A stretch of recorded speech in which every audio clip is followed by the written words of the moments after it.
یروشلم دنیا کا وہ واحد شہر ہے جسے یہودی، مسیحی اور مسلمان تینوں مقدس مانتے ہیں۔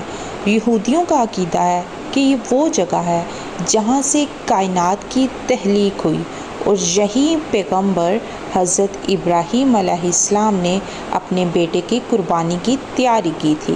مسیحی سمجھتے ہیں کہ بی بی مریم اسی شہر میں موجود معبد سلیمانی میں ایک بہت بڑے عرصے تک معتکف رہیں اور حضرت عیسیٰ کو یہیں مصلوب کیا گیا تھا اور یہیں ان کا سب سے مقدس کلیسا واقع ہے۔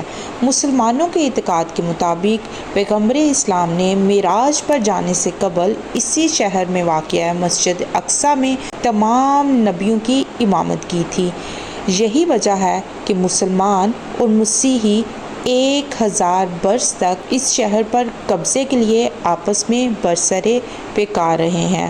یروشلم حضرت داؤد نے بسایا تھا اور اپنے دور اقتدار میں یہاں ایک معبد تعمیر کیا تھا جسے پیغمبر سلیمان نے توسیع دی اور یہ تعمیر جنات سے کرائی گئی تھی۔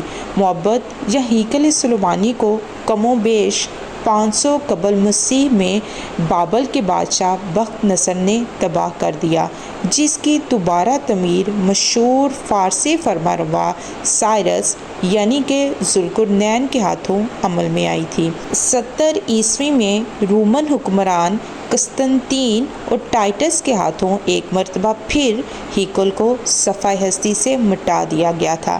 638 عیسوی میں حضرت عمر بن خطاب رضی اللہ تعالی عنہ نے فتح فلسطین کے موقع پر یہاں ایک مسجد کی تعمیر کا حکم دیا۔ اس وقت اسے لکڑیوں سے تعمیر کیا گیا تھا اور اس کے اندر 1000 نمازیوں کی گنجائش رکھی گئی تھی۔ مسجد کی موجودہ عمارت عہد بنو امیہ کی یادگار ہے۔ خلیفہ عبد الملک بن مروان نے اس کی مرمت اور توسیع کا کام شروع کیا تھا، جسے ولید بن عبد الملک نے 96 ہجری بمطابق 719 عیسوی میں مکمل کیا تھا۔ اس کے بعد بھی مختلف مسلم سلاطین کے عہد میں اس کی مرمت و توسیع کا کام ہوتا رہا ہے۔ 1099 میں پہلی صلیبی جنگ کے بعد جب عیسائیوں کا بیت المقدس پر قبضہ ہو گیا تو انہوں نے مسجد اقصیٰ میں بہت رد و بدل کیا تھا۔ انہوں نے مسجد میں رہنے کے لیے کئی کمرے بنا لیے اور اس کا نام معبد سلیمانی رکھا، نیز متعدد دیگر عمارتوں کا اضافہ کیا جو بطور جائے ضرورت اور اناج کی کوٹھیوں کے لیے استعمال ہوتی تھیں۔ انہوں نے مسجد کے اندر اور مسجد کے ساتھ ساتھ گرجا بھی بنا لیا۔ سلطان صلاح الدین ایوبی نے 1187 عیسوی میں فتح بیت المقدس کے بعد مسجد اقصیٰ کو عیسائیوں کے تمام نشانات سے پاک کیا اور محراب اور مسجد کو دوبارہ تعمیر کیا۔ 1517 سے 1917 تک یہ شہر عثمانی سلطنت کا حصہ رہا اور 1917 میں پہلی جنگ عظیم میں جنرل ایلن نے اسے عثمانیوں سے فتح کر لیا۔